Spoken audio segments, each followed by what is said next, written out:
I'm not a Republican and I'm not a Democrat, and I don't want this health care bill. You got provisions there where if you're 55 or older, you don't get health care, or if you're infirm, you don't get health care because you're not as needed to society, or you're going to set up a committee to tell you what benefits you can have. We don't want your health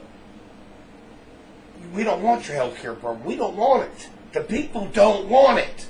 What part of that don't you understand? Why are you support something that the people don't want? That's my question. Well, let's see if that ever makes it up there. Let me thank Real Man for his video contribution, his submission. We appreciate it very much. Real Man, let me just tell you this. If, in fact, healthcare reform had anything to do with what you think is in this legislation, nobody in America would support it or should support it. So let's get the record straight.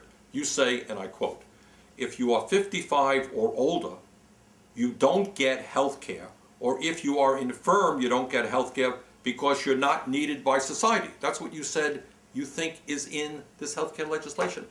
Real Man, it ain't in there. You could read it up and down and turn it around 50 times. It ain't in there. It shouldn't be in there. It would be an outrage to this country if it were in there.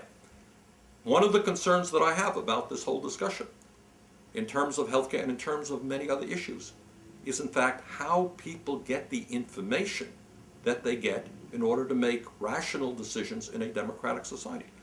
And what I fear very much, and I think what Real Man is kind of telling us, is there are a lot of people out there who get their facts and their figures and their numbers and everything else from right-wing radio, from the Rush Limbaughs, the Sean Hannitys, get it from Fox Television, get it from people who in many, many instances are simply lying or at best distorting reality.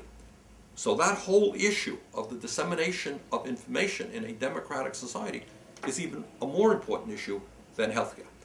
Now, Real Man says, we don't want it, we don't want it. Well, Real Man, let me tell you who does want it.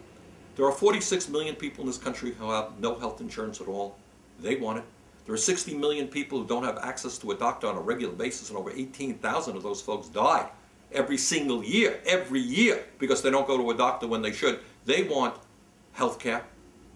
There are small businesses in this country who cannot afford to pay 10, 20, 30% more every single year for health care, and who understand that we are spending twice as much per person on health care as any other nation on earth, and that we're wasting hundreds and hundreds of billions of dollars in administration and in profiteering and in huge CEO compensation benefits for the top CEOs of private health insurance companies. Those people want health care reform.